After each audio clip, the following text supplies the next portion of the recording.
100% mortgages are back. So what does that mean? That means that you can now buy a house with zero deposit. So there is no excuse for not jumping onto the property ladder. We're going to be discussing the pros and the cons of doing this in detail on this week's show. My name is Russell Leeds. And I'm Anna Leeds. And welcome to the Property Investors Podcast. So I think this is quite exciting news. So 100% mortgages are back. Yes, very exciting. It is exciting. I think that it's a great time right now. I was saying this the other day anyway. I think it's a great time to invest right now because they've been stagnant for a little while. And I even said, I think it's been the best time to invest in property since 2008. Well, yeah, because this hasn't been a thing since pre-2008, has it? 100% mortgages. Yeah, not really. There's been sort of flirting with it. There's been some sort of schemes and stuff that have been going on, but not properly, no. I mean, it was sort of pre-2008 where people were literally just buying houses. Just before we got into property, annoyingly, but people were literally just buying houses, no deposits. Oh yeah, got another one. This is really exciting times. Like, kind of wish our kids were a bit older, because if you generally adjust, because obviously this can't be done on buy-to-let properties. This is your first home. This is for yourself. So, but anyone that is looking to do that, kids that want to move out of their homes, what a great time. Right now, if you don't own a property right now, you should be jumping up, celebrating and getting on the ladder, because we know... Do you know what this reminds me of? Go on. When we were watching the F1 the other day and Piastri pitted and then came back out and then there was a yellow... Where the hell are you going with this now? Yeah, yellow flag. Right. And then basically it was like, everyone else got to like reap the benefits of something he did. The safety car came out. It was Norris that had just pitted. Was it Norris that just pitted? Yeah. And it was like, unlucky bro. I feel like now, if I was one of the people that could jump on this, and I'd be like, like, this is the time. Well, I know what you mean, but there are some cons to this as well. Okay, let's go through the cons. But if you're not going to jump on it now, then... if you're literally just renting anyway and you want to get on the ladder and you've got no deposit saved, you should do this. Yeah. 1,000,000%. Okay. But yeah, there are some pros. So let's look at the pros, look at the cons. So first, I suppose, question to ask is how much can you actually borrow? Yeah, because is this we're going to have an influx of people getting themselves mansions with no deposits, right? Brilliant. My first house, I'm going to get a £3 million mansion. Yep, zero deposit down. Yeah, so how does it work on how much can you actually... So you can borrow up to 4.5 times your income. Yep. So if you're on 30 grand, it would be you just do 30 times 4.5, which would be, I don't know, 114. So my math's probably not very good on that, but whatever. Right, 100. Oh, sorry. You wanted me to actually work that out there. Yeah, go on. Yeah, if you could. No, what? Oh, so 4.5 times 30 grand. Well, 4 times 3 is 12, 120, plus a half again. I think it's 135. Yeah. I think, but... Let me know in the comments if I got that wrong. But I'm sure you can work it out. If you had a calculator to hand, you'd be fine. But you can borrow 4.5 times. I feel like that really shouldn't have been that difficult to work out, but... Well, go on. What is it then? Well, I don't know, but... Well, then shut up then. At least I got a figure. Or a maximum of 500 grand. So so they have capped it. Yeah, so if you've got like a 200 grand salary, you can't go, I'm going to borrow 800, 900 grand or whatever. So for example, do you know how we'd always rented? Mm-hmm. We would have been capped at $500,000. We couldn't have suddenly turned around when we bought this as our first. No, we'd have been capped at $500,000. We would have been capped at $500,000. Everyone's capped at $500,000. Okay. So if you live in London, you can't buy a lot, I'm afraid. But anywhere outside of London, and even in London, you could buy something. But anywhere outside of London. But it's not quite as good in London. No. Because, actually, in reality, $500,000 doesn't actually get you a lot at all in London, does it? No. There's a few other problems as well. Okay, so that's not a big problem. Oh, the minimum is 75 grand. Just because, they don't want paupers buying houses, apparently. They just want your standard house. Yeah, you want a 50 grand house in Hull? No, we ain't letting on that. Okay, so 75 grand to $500,000 or 4.5 times your salary, whichever is lower out of those two. Another neg is you actually fixed in, you're on a 10-year... Or 15. Yeah, so if you take a normal mortgage with them, you have to pay a deposit, of course. Yeah. This is only for 10 or 15-year fixes, yeah. So you're fixed in, the starting interest is 5.99% as well. Yeah. So the interest is quite high, especially for a residential mortgage, but then you're not having to put down a deposit. So, it's still really good, I think. So on like a 200 grand house, you might be looking at £1,200 in interest payments, which is probably similar to rent. Yeah. To be fair. So it's quite similar to the rent. So again, we struggle to make it to work for a buy-to-let, I suppose. Well, you can't do it as buy-to-let. It's only for residential property. But yeah, it's similar to rent, but you're buying it. Yeah. So what would happen if you bought one and then after 2 years thought, no, I want to move out? Okay, well, they've thought about that because they don't want people refinancing very quickly away from their products and their expensive rates. So they're fixed, like I say, you fixed in for 10 years. It's a 9% penalty for breaking it early. Although it does go down over time. So if you're on the 10-year fix, it's 9% for year one, 9% for year two. And then after that, it drops by 1% every year. So 8, 7, 6, 5, 4, 3, 2, all the way down. So if after 5 years, you'd be on 9, 9, 8, 7, 6, 6% fee. Yeah. So a 200 grand mortgage, it'd be like, that's 12 grand penalty for just breaking the term. Yeah. So early. This really is, and they've tried to make the rules. So it really is for people that are looking to just get on the property. Get on the ladder. But the thing is, their own home that they want to live in, they probably do want to live in for the next 10, 15 years, then it is amazing, isn't it? If I was advising my kids though, and they were like, didn't have any money saved and wanted to get on the ladder, I'd be like, just do it. Because the thing is, you're benefiting from the capital appreciation. Yeah. So if you buy a 200 grand house, and in 10 years, we know on average, they double every 10 years. And you might not believe that, but go and have a look back through history. Go and look at what house prices were in 1930, 40, 50, 60. And you'll see they genuinely do, right? Yeah. So if it's worth 400 grand in 10 years' time, yes, you're paying quite a high interest, but you've put down zero money and you've made 200 grand in capital appreciation. Yeah. So you're laughing all the way You to the are, bank. because I do honestly, all you hear when, why are you not on the property ladder? The deposit. I just cannot save the deposit. People save years. They move back into parents, like they're renting, they move back into parents' homes to try and save deposits. Like it is the big thing that everyone says the excuse is because they can't get a deposit, can't save a deposit. So this is like, it's quite exciting. I'm kind of really excited to see how many people really do take the chance and get on the property ladder. I think, because I've heard so many excuses of we just can't save the deposit. And I just think, well, here you go then. Here's your time. I totally agree. A couple of questions I wanted to ask you about when you're buying though. Because and you can say agree, disagree, whatever you think. All right, number one. So if you're buying your property, if you're investing in property, should you be buying your personal home first? Or should you not buy your personal home and should you buy investment properties instead? So my statement is going to be, don't buy your personal home. Agree or disagree? Anna Leeds. Agree.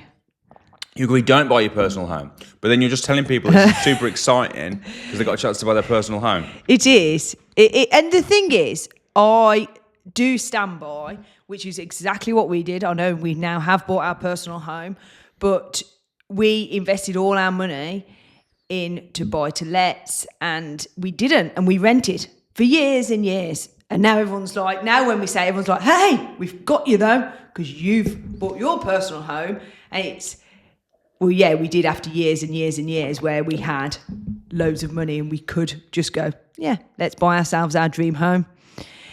But I also do think, don't let a good opportunity pass you by.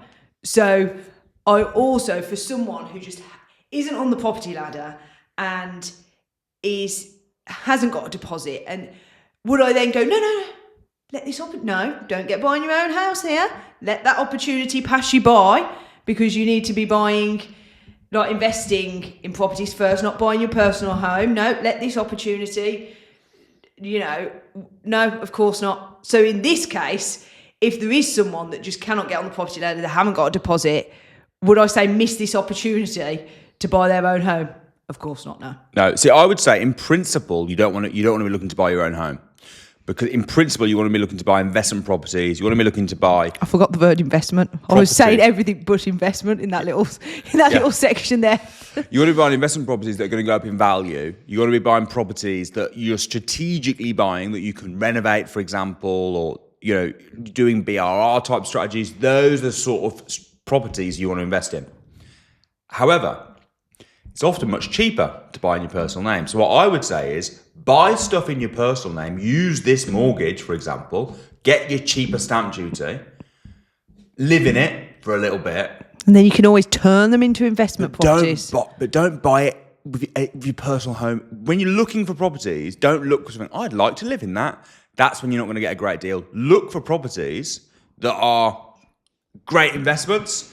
If you want to use this mortgage to get it 100% mortgaged, or if you want to use even if you don't use this one, if you just pay a 5% deposit or a 10% deposit, and not fixed in for 1 million years on a stupidly high interest rate, you got to look at what works best, right? Just because it's a zero deposit doesn't necessarily mean it's the best deal. No, it could be that you're better off putting 5% in. 5% of 200 grand is only 10 grand. It's not like we're talking a load of money here. You probably shouldn't just do it. Woohoo! Compare the options and see, right? But if you buy, say, a 200 grand property, you put 10 grand in, but you pay lower stamp duty, etc. You fix for 2 years, you renovate it, you make it nice. 2 years comes to an end.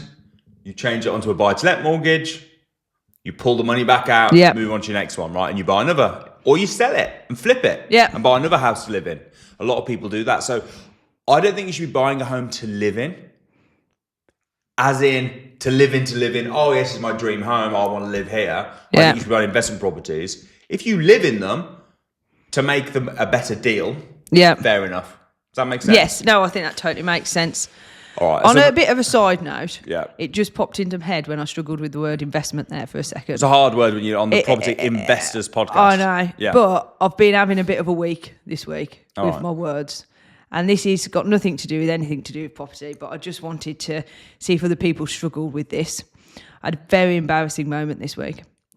And it's a very long story, but to get there really quick, my brother was in a car accident. A van accident. He had to have his shoulder reconstructed by the surgeon. Right, and then this week we had to go for an appointment at a doctor's. See, I'm stumbling over the words. It's because I'm panicking about what I've got to say. And something very, very embarrassing happened. We were both sat there, and my brother goes, he needed to see the surgeon that had worked on his shoulder. Okay. And he obviously tried to ask for that. I need to see the shoulder surgeon. Well, yes. Hold on. Hang on. So he started, and I looked at him, and after about 4 attempts of saying it, he just looked mortified. And I was thinking, and the doctor was looking at him like, I know he's hit his head in this injury. Like, is he having an episode? But then you jumped in. So I thought, I'll jump in and save the day. And I said, what he's trying to ask for is the shoulder surgeon. The shoulder surgeon. Why is that hard to say? The shoulder. And I forget what the shoulder surgeon. But then if you just say, can I see the shoulder surgeon? The shoulder surgeon. And you just start, the soldier. And you start saying the soldier. It's a good job he's not a soldier. Imagine if he was a soldier. The shoulder surgeon. You say soldier surgeon. And I was just like, the doctor was just looking at us like. You should have gone, I say. I know you're looking at us like we're idiots. You say. So it's really difficult. It is hard. I would say that's quite shocking. Like shoulder surgeon. It's a bit like the she sells seashells. But I think this is harder. I actually forget, and I have to sit there and think, no, hang on, what is this? Shoulder, because I lose the ability to say the word. Use the ability to speak. I'm like the soldier surgeon, the shoulder surgeon. I literally. So I was just interested. Is that just me and my brother and some very weird? It is hard to say, but I'd love to know in the comments. Let us know in the comments. Have a go. Say it out loud. Shoulder surgeon. Yeah, but you can't think about it like that. No, but I'm saying that's what you've got to say, but just say it. But say it quick. Shoulder surgeon. I can't. Shoulder surgeon. Shoulder surgeon. Well done. Anyway. Sorry. Back to the show. Anna had a little moment there with her shoulder surgeon and her investments that she couldn't talk about. A lot of people always ask, should I buy a limited company? Should I buy in a personal name? And most of the advice out there would say limited company. Now, we're looking at this deal right now. It's like, why on earth? If you bought a 200 grand property for a limited company, you're paying a 50 grand deposit, or you can pay no deposit. Yeah. Why on earth would you buy this deal right now when you got this mortgage offer in a limited company? Well, you wouldn't. You probably wouldn't. But the truth is, there's pros and cons. There is to both. But some of the pros normally to buying in your personal name, which obviously you can see in this deal, is it tends to be low deposits. Well, yeah. Well, it is anyway. This obviously no deposit, but even normally low deposits. Yeah. Low stamp duty. The stamp duty is especially if you're a first-time buyer, yeah. you can pay nothing in stamp duty. Yeah. So, stamp duty, lower deposits. And interest rates. Now, in this case, again, it's why you've got to assess it, right? Yeah. So, in this case, obviously, the interest rates are pretty high because... to make up for the fact that you've paid no deposit. But normally, when you're buying in your personal name, the interest you're looking at about 1% cheaper, which could make a big difference over the year. So, what I would suggest, if you're looking to buy a property... There's a few more benefits as well, though. So here's the really big one. If you're doing, if your plan is to refinance, so let's say we bought this property, in 10 years' time, it's worth 400 grand, right? Yeah. So how do we get our hands on that equity that's gone up? There's three ways. You can borrow against it, okay, which we're not going to talk about particularly, but you can borrow against it. You could sell it. Now, if you sell it and it's in your personal name and it's your residential house, you don't pay any tax. Yeah. If you sell it and it's a buy-to-let property in your personal name, you pay capital gains tax. Yep. And if you sell it for a company, you pay corporation tax. So they're kind of similar. Corporation tax and capital gains are a similar rate. However, if you refinance it in your personal name, you don't pay any tax. Yep. The money just comes to you tax-free because you don't pay tax on debt. If you refinance it for your limited company, the exact same, except for the money doesn't go to you. The money goes to the company because the company owns it. So if you want to get your hands on that money, if you want to now I want to go and spend that on whatever, you've got to take that money out of the company. Which then you have to pay tax on. Exactly. So that's the big one for me, is if your plan is to hold, wait for it to go up in value, refinance. Wait for it to go up in value, refinance. A lot of people do this and they live tax-free. If you've got 10 houses. Yeah, that's the difference, isn't it? To make it in simple terms. If you've got a company where it's just say you and your wife have a company and you just want to keep investing, so you want the money to reinvest, great, do it through a limited company. Yeah. But if you are wanting the money to live on and you're just trying to make money, you need that 400 grand because you want to go on a massive lavish holiday or anything personally you want to do with it that isn't basically investing it. If you want to use it as income, then it's better off in a personal name. It is, yeah. If you're just looking to reinvest it might as well be in a company. Yeah. So they're the pros and cons. Well, for personal name, the big con for personal name and the big pro for limited company, and this is what everyone bangs on about, is that if those interest payments we talked about earlier, 1,200 quid, if it's in your business, in your limited company, you can claim that back as a tax deductible expense. Yeah. If it's not, you can't. So you might have a property in your personal name where you were making 1,500 in rent, but you were paying 1,000 on your mortgage interest. So you'd look at that and you'd go, well, I'm making 500 quid profit. Obviously, we're forgetting all of the costs, but just for simple terms, I'm making 500 quid profit. So I've got to pay tax on the 500 quid. But in your personal name, you'd have to pay tax on the full 1,500, which could be, probably would be in this case, more in tax than you're making in profit. Yeah. So you're literally losing money on it. Whereas in your limited company, you'd only pay the tax on the 500. So that's the big pro. But it really does depend on all the other factors. Because it might be that, I'm making less money on the rent, but I saved 30 grand in stamp duty and I put down a 20 grand deposit rather than a 60 grand deposit, and so you've got to assess it. You've each property you go to buy, just work out which one would be better, rather than go, no, I only buy through a limited company. Like everyone just takes a big stance on one way or the other, and that's the correct way to go. And but the other thing as well is everyone's always bought in their personal name. Limited company is quite a new thing. Yeah. But the rules could change. Yeah. It could be that they get everyone to buy for a limited company, and then they go, you know what? We're gonna screw over limited company owners now. Yeah. We're gonna change the laws, make it really difficult for them. So I think the real thing is just buy. Yeah. Good deals. If you buy a good deal, if you buy a BRR that you're forcing up in value and you're making a load of money, whether you own it in your limited company, whether you own it in your personal name, who cares? Yeah. If you manage to go and buy your own house to live in now with this 100% deposit, so you're putting 100% deposit. Oh, that'd be bad. With this great deal, this 100% deposit. 100% deposit. Yeah, that's not a great mortgage, that is it? It doesn't matter what the interest rate was. Better off just buying it for cash. 100% mortgage, 0% deposit. You know, it's going to have to be in your personal name. But who cares that it's in your personal name? Yeah. Because you've got it with... You've just got the property. No deposit. Yeah. As long as it's a good deal. It's a good property. I think what you said was a really good tip, though. I'd kind of not thought about that. Still, take up this offer, but look for something that you could turn later on into a good investment. And then just ask for permission. That's what we've done this again and again. Bought a property to live in, moved in, renovated it, made it nice. Yeah. And then we're like, actually, we want to move now. Could we get permission to do this as a well, not even a buy to let, it's just consent to let. Could we get consent to let on this property? And then a couple of years later, once it's gone up in value, refinance it onto a buy to let mortgage. The equity pays for the deposit. So we weren't pulling money out, but we weren't putting any money back in. So we started with a 10% deposit. Yeah. And then by the time it got up in value, refinanced it onto a 75% buy to let. We didn't have to put any more money in. Now we've got 25% equity in this asset. We can go buy another residential.